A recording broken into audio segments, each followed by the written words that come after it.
kan bogali ni an filɛ baga mun tɛ sɛgɛn on lajɛ la su ani tile on nya kuma bi juma ye marsi kalo tile 17 samba 2026 bi kunnafoni man bolo ko daw kulo kan sefa war miliyar 10 ani shegi mali jamana kutugo ta ka di mali kominu ma ni ambora yirno Iran kala kɔnɔna min ye France militaire wɔɔrɔ olu jogina olu cɛla mɔgɔ kelen ale bolena anina aw bɛna famali ko ɲuman sɔrɔ an ka kunnafoni dili kɛnɛ kɔnɔna na kunnafoni daminɛna mali fonction publique ministre y'a yira k'a fɔ tɛnɛndo suminen don mali fantan naani bɛɛ lajɛlen fɛ ka kɛ ni laylatul kadiri ɲɛnajɛw ye n'o ye sunkalo tile 27 su ye tɛnɛndo ale suminen don mali fantan naani bɛɛ lajɛlen fɛ aw bisimila ko kunnafoni kɛnɛ kɔnɔna na Niger ale dimini don Niger ale ye Union Européenne ka lasigiden convoqué kunu Union Européenne ka lasigiden ni ale ye Nicoleta Avila ye kunu Niger ministre des affaires étrangères ni ale ye Bakari Yawu Sangare ay Union Européenne ka lasigiden convoqué Niger ka nisɔngoya kuma ko olu da akulo kan o kɔfɛ tun ka tun ka lettre fana di ama lettre min akata di Union Européenne ka yirula ka fɔ ko Niger te wa ingérence la kunu alamsa olu ka parlement ni o ka député bleu olu ye bolono bila gafe dɔ la gafe b'a yira ka fɔ ko alaini do Niger autorité minnu bɛ yen sisan o ko Mohamed Bazoum la bila ko délai tɛ ala wa condition yɛrɛ fana tɛ ala ko kabila na san saba Mohamed Bazoum datugulen do u bolo ko o dun ye adamadenya sariyaw sɔsɔli o la ko o ye fɛn min tɛ bɛn cogo si de la Union Européenne y'a yira fɔ ko ye kibaruyaw sɔrɔ kibaruyaw b'a yira ka fɔ min Mohamed Bazoum na a furumuso ko datugulen do Niger palais présidentiel fan dɔ de la ko avocat de u kan o somɔgɔ tɛ taa visite kɛ u kan wa ko mɔgɔ bɛ dɔgɔtɔrɔ min fana na o fana tɛ don u kan dɔgɔtɔrɔ dɔ kɔni bɛ don u kan nka o mɔgɔ bɛ minnu yɛrɛ la olu tɛ ka don u kan Union Européenne y'a yira k'a fɔ a laɲini do Mohamed Bazoum a ka labila sani Afrikalo tile 2 nata cɛ sabula Afrikalo tile 2 nata o bɛ Mohamed Bazoum ka mandat bannen a kun kan ka élection labɛn ka bɛn ni o de ye o la ko a ka labila sani o cɛ sinon ko o ye fɛn min tɛ bɛn cogo si de la Union Européenne y'a fɔ Mohamed Bazoum ye olu teri de wa Union Européenne ye laɲini fɛn fɛn kɛ k'a fɔ ko minnu seno banbagaci kelen la Sahel kɔnɔ Mohamed Bazoum a ma ban o si de ma ko o la bi olu teri min don ni fɛn a sɔrɔ n'olu ma wuli ka kuma tɛna se ka teri wɛrɛ sɔrɔ u yɛrɛ la tuguni a kɛra sababu ye Niger autorité kɔni tabali kɔni gosi min AES jamanakuntigi wa tɔn jɛkuluba ye ni o ye confédération o ɲɛmɔgɔba communiqué bɛna kɛ ale tɔgɔ la wa ni fɛn bɔra a ko la an bɛna n'aw da aw tulo kan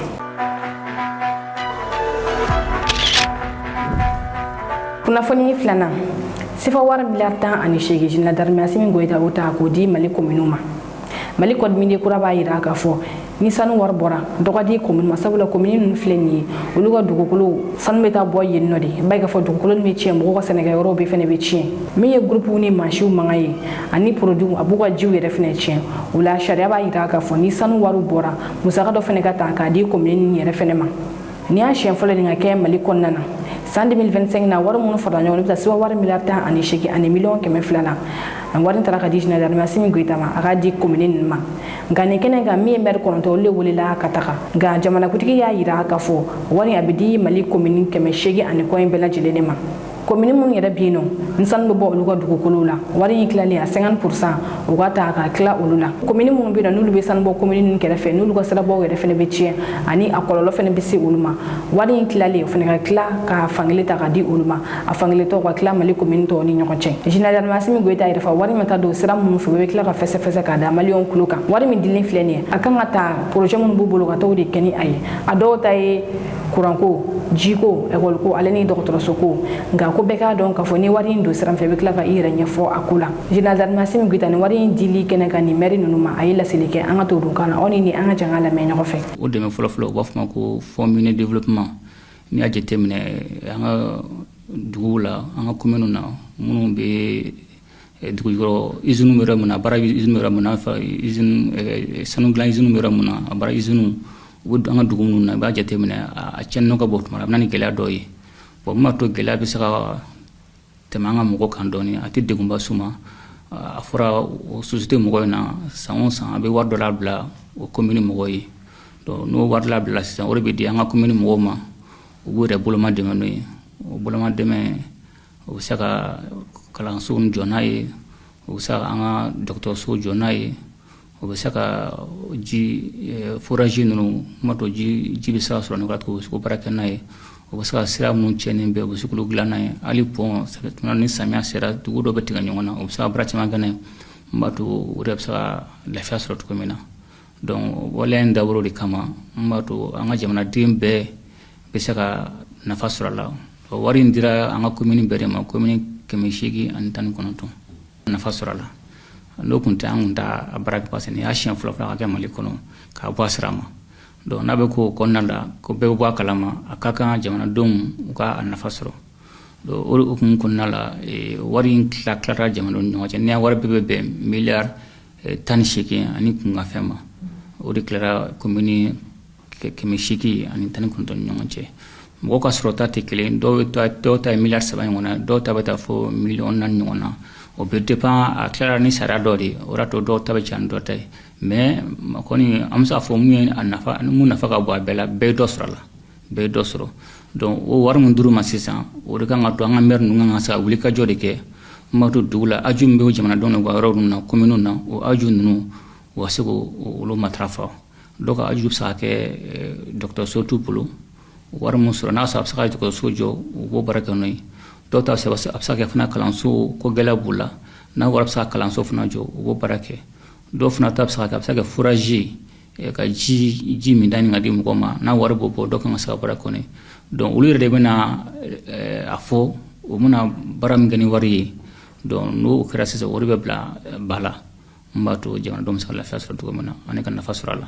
an ye baara dɔ bila sen kan fo yɔrɔ 3 la mun b'a to wari min se a bɛ se yɔrɔ la a dabɔra nafa min kama o nafa na se jamanadenw ma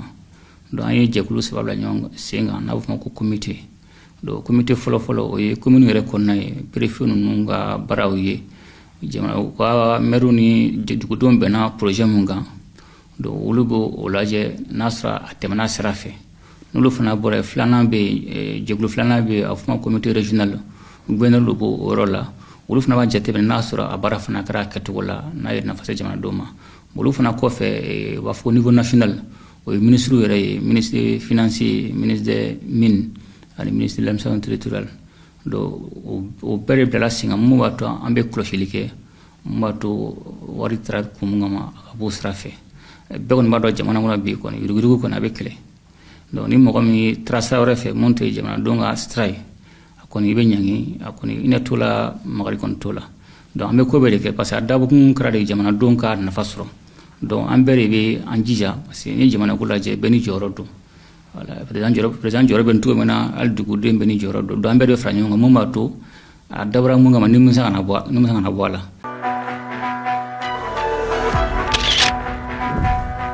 kunnafoni sabanan Senegal militaire kelen ale bɔnna ani na opération dɔ senfɛ ni wagati in na min Senegal armée ale wulilen don dɔrɔgu sɛnɛlaw k'olu ka forow tiɲɛ ka bɔ yen nɔ kunu sɔgɔma min Senegal armée bolo fana de olu wulila k'u kunda Ziguinchor région kan dugu min bɛ yen nɔ ko Kajalok u taara yen nɔ u taara sɔrɔ dɔrɔgu sɛnɛla minnu bɛ yen nɔ y'a ye k'a fɔ marifaw de bɛ u bolo u ye mugu wuli militaire na kɛra sababu militaire kelen ale bɔnna ani na ni ka militaire 6 ko olu jogi ni militaire kelen bɔnna ani na ale tɔgɔ de ye Dali Sonko ale yɛrɛ bɛ bɔ nin région kelen in na i n'a fɔ Ousmane Sonko bɛ cogo min na ni o ye Senegal premier ministre ye ni yɔrɔ min filɛ nin ye ale kun lakanani tɛ kabini Senegal ye a ka indépendance ta sabula Senegal rébellion bɛɛ bɔra nin yɔrɔ kofɔlen de la a kɛra sababu ye armée de tun tɛ se ka se nin yɔrɔ ninnu na dɔrɔgu sɛnɛlaw taara o cogo in u bɛ sɛnɛw kɛ ka marché sɔrɔ ka musaka dɔ di rebelliw ma nka min Senegal gouvernement olu sera ka accord kɛ ni rebelle ni o ka rébellion dabila o la armée ale bɛ ni dugu kofɔlen na ka na nka armée kun t'a dɔn k'a fɔ ko marifa suguya u bɛ kɛ ni mɔgɔ ninnu bolo nin yɔrɔ ninnu na. Senegal premier ministre Ousmane Sonko ale kumana kunu ni wagati na Senegal fanga a gɛrɛlen don kosɛbɛ min premier ministre ni ka président olu tɛ ka ɲɔgɔn ka fɔ bilen Ousmane Sonko wagati kɔnɔna na kunu ale ye conférence belebele kɛ ni ka wele bila kunnafonidilaw ma ani a ka gouvernement programme bɛ bolo k'o da jamakulu kan mɔgɔ caman de kun y'a yira fɔ Ousmane Sonko ale ka premier ministre o walansɛmɛtɔla don ala a tɛ nana mɛn nka kunu Ousmane Sonko bɔra ka kuma a y'a yira k'a fɔ ko ale bɛ baara la a ko Senegal ni société ba dɔ kɛlen don ka contrat kɛ u ni ɲɔgɔn cɛ contrat minnu kɔnɔna na Senegal tɛ fosi tɛ sɔrɔ a la Ousmane Sonko y'a yira fɔ Senegal ale bɛ wari min perdre ta sɛbɛn wari miliyari 1000 na ni contrat ninnu na ko o la don nataw la ni contrat min segin ka négocier ko kura Senegal bɛ se cogo min na ka dɔ sɔrɔ a ko la i n'a fɔ Mali la yan nɔ général d'armée Assimi Goïta ale wulikajɔ sabati kosɛbɛ ka kɛlɛw kɛ yaasa Mali sanu ko Mali se cogo min na ka dɔ sɔrɔ a ko la Senegal bɛna se ko ɲɔgɔnna kɛ a fɛ yen nɔ wa ni fɛn bɔra a ko la an b'o da o kulo kan nka sani o cɛ ko Ousmane Sonko ni kɛnɛ kɔnɔ a ye kuma minnu fɔ an k'olu lamɛn ɲɔgɔn fɛ. Comme je l'ai dit, pour ceux qui ont suivi notre parcours, nous avons toujours posé la question de la transparence dans la contractualisation publique. Et depuis cette époque, nous avions soulevé un certain nombre de problèmes, aussi bien dans nos écrits, dans nos prises de parole, à l'Assemblée nationale. Nous avions dénoncé un certain nombre de contrats et de conventions qui ne nous semblait pas aller dans le sens des intérêts stratégiques de l'État du Sénégal. Dès l'accession au pouvoir du président Bassirou Diomaye Faye, les premiers actes qui ont été posés consistaient justement à dénoncer des conventions qui ont été signées durant ce qu'il est convenu d'appeler la période critique. Des conventions qui ont été signées soit en pleine campagne électorale, pendant l'élection ou même après l'élection. Des conventions ont été signées à la va-vite et ces conventions n'ont pas été signées dans l'intérêt du Sénégal. Je peux en citer 3, mais je voudrais faire une précision avant de passer à citer. S'il nous arrive de citer nommément une structure, ce n'est pas pour la porter en épingle. Je veux dire simplement que nos partenaires ne sont pas forcément les fautifs dans ce qui s'est passé. Ceux à qui on avait confié la responsabilité de conduire ou de défendre les intérêts du pays en bon père de famille sont les principaux responsables. Un homme d'affaires, comme j'ai l'habitude de le dire, reste un homme d'affaires. Si vous lui donnez 100%, il prendra 100%. Et la question qu'il faut se poser, c'est pourquoi nos autorités ont souvent négocié en parfaite connaissance de cause et en violation des règles qu'ils s'étaient jurés de respecter, notamment de la loi et de la Constitution.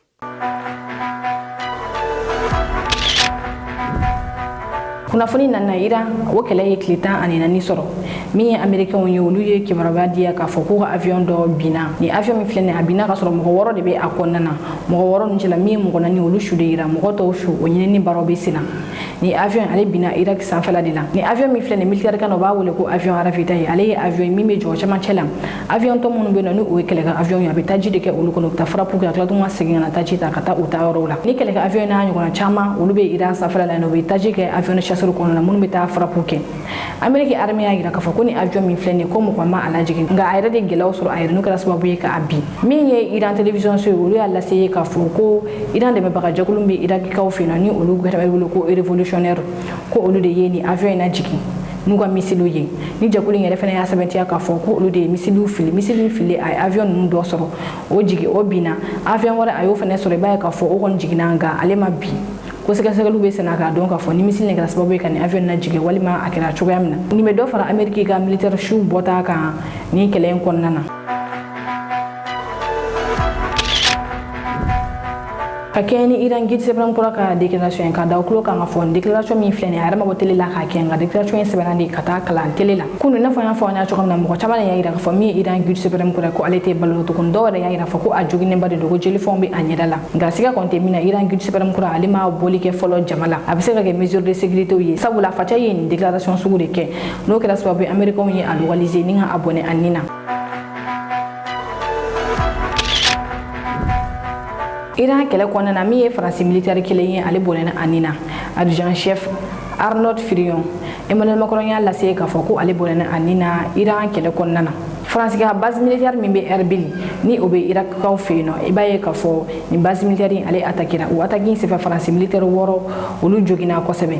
o militaire 6 in cɛla dugu tilalen Emmanuel Macron y'a lase k'a fɔ mɔgɔ kelen ale ka jogin n'o kɛra sababu ye ni ka bɔnna ni o ye adjudant chef Arnaud Firion ye Iran ale ma nin attaque in kɛ direct la nka i n'a fɔ an y'a fɔ ɲɛna cogo min na Iran dɛmɛbaga jɛkulu min bɛ Irakikaw fɛ n'olu fana ye rebelle ye olu de ye missile fili Faransi ka nin base militaire ma min kɛra sababu ye ka Faransi ka nin militaire 6 k'olu jogin olu cɛla mɔgɔ kelen ale bɔnna ani na n'o kɛra adjudant chef ye Faransi ale yɛrɛ de ye Sidoni kɛlɛ la sabula kabini kɛlɛ daminɛna Faransi ale bɛ ka to ka kɛlɛkɛ minɛnw yira ani ka kɛlɛkɛ yɔrɔw yira o kɔfɛ tuguni Faransi tila tun ka yamaruya di américains ka avion ma u ka jigin a ka jamana kɔnɔna na k'u labɛn ka taji ta ka taa di u ka kɛlɛkɛ avion ma kɛlɛ kɔnɔna o b'a yira k'a fɔ k'i sen n'o kɛlɛ la sabula kɛlɛ fankelen dɔ i bɛ ka dɛmɛ don olu ma o kɔlɔlɔ filɛ nin ye bi Emmanuel Macron kan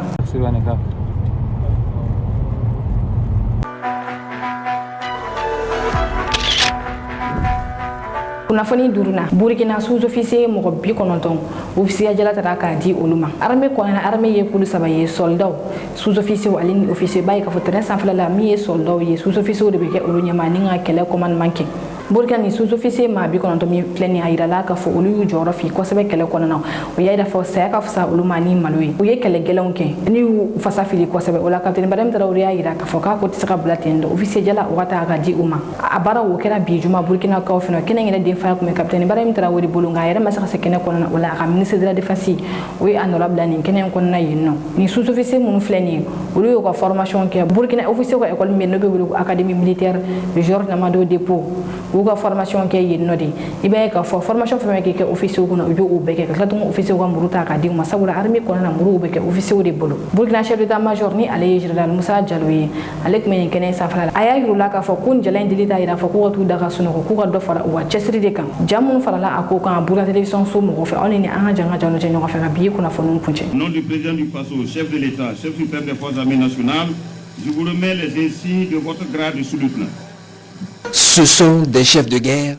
choisis parmi les meilleurs. Sur le terrain, ces anciens sous-officiers ont fait preuve à maintes reprises d'un engagement exemplaire dans des conditions parfois extrêmes. Aujourd'hui, ils sont jugés aptes et dignes du galon de sous-lieutenant. 90 officiers issus du rang et officiers du rang, fraîchement sortis de l'académie militaire Georges Namoineau. Il s'agit là de la deuxième promotion spéciale des forces armées nationales.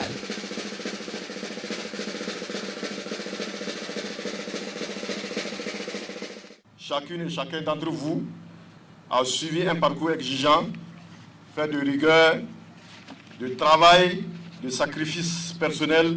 et de remise en question. Cette promotion en tant qu'officier du rang et officier à titre exceptionnel n'est nul un hasard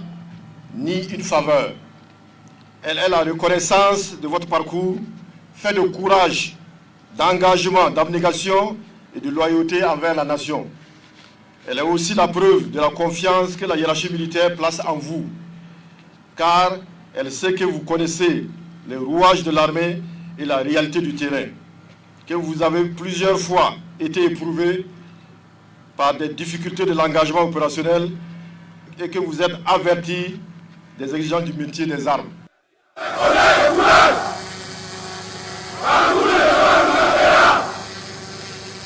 C'est l'aboutissement de plusieurs semaines de formations intenses au sein de l'Académie militaire Georges Namoineau. Le maniement des armes et les tactiques militaires leur sont familiers. Ces nouveaux officiers sont appelés à être des modèles pour les subordonnés. Aujourd'hui, au terme de notre séjour, qui restera inoubliable, nous pouvons clamer haut et fort, avec honneur, bonheur et fierté, que nous avons acquis beaucoup de connaissances qui nous permettront d'être des officiers dignes et patriotes. Entre maniement des armes et tactique militaire, nous avons bâti des liens de camaraderie et cultivé un esprit d'équipe. Les cours théoriques ont porté entre autres sur la tactique, la topographie, la psychologie du commandement, le management et commandement d'une unité opérationnelle, la pédagogie, le retour d'expérience dispensé par le Centre intégré des opérations, le droit international humanitaire, l'instruction sur le tir au combat, le renseignement, le secourisme au combat, l'emploi tactique des armes lourdes, la correspondance militaire. En pratique, nous avons fait corps avec l'école du sabre, l'ordre serré, le processus décisionnel à travers des techniques de briefing de la caisse à sable. Ces hommes connaissent déjà le terrain et ils savent les défis qui les attendent dans un contexte marqué notamment par une lutte accrue contre le terrorisme. Le message à ces jeunes officiers que nous tenons à féliciter, mais surtout à encourager pour la suite du combat. La guerre se poursuit, nous avons de grandes victoires et nous comptons avec leur apport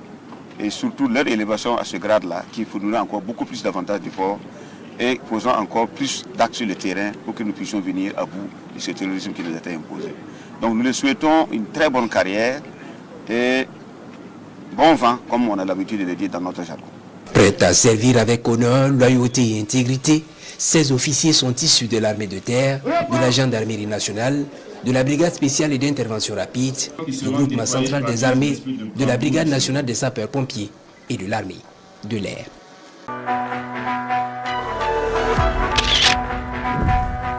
ni ne kɛra ka bi kunnafoni sɔrɔli ye ko dawolo kan ni cɛkɔ kulumajɔ la kan filɛbaga bɛɛ lajɛlen fo kɛrɛnkɛrɛn minnu bɛ ka lajɛ ka bɔ Burkina aw kan mɛn wagati wɛrɛ se ka kunnafoni jɛlen ɲini ka di aw ma ani ka dɔw jigi kɔrɔ kunnafoni ko la Mali News mago bɛ aw ka dɛmɛ na dɔrɔmɛ 100 kalo la maa min bɛ fɛ ka dɛmɛ don aw ka kunnafoni diso man di ma a bɛ se ka wari ci ni numéro na ni o ye 91 21 41 40 84 aw kelen kɔ ka dɛmɛ fɛnɛ ci aw bɛ se ka aw tɔgɔ yɛrɛ fɛnɛ ci aw ma